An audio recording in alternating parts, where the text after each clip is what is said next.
আমি বাংলাদেশের একদিনকে জন্য এমপি হতে চাই, এটাই আমার হলো চাওয়া।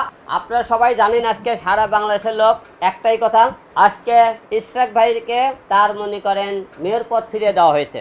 আমার প্রশ্ন হলো, আওয়ামী লীগের আমলে তারা নির্বাচন করে বলছে অবৈধ নির্বাচন, তাহলে এতদিন পরে সেই নির্বাচনটা বৈধ কিভাবে হিসেবে হলো সেটা জানতে চাই। ইশরাক ভাই যদি তার প্রার্থীটা ফিরে দেওয়া হয়, আমি হিরো আলম চারবার জাতীয় সংসদ নির্বাচন করেছি, 2বার পাস করেছি, আমি অনেক মার খেয়েছি, অনেক নির্যাতিত হয়েছে, তাহলে আমি কেন পাবো না? আমার একটাই দাবি, আমি এই বাংলাদেশের একদিনকে জন্য হলে এমপি হতে চাই, কারণ আমি অনেক সংগ্রাম করেছি, অনেক লড়াই করেছি।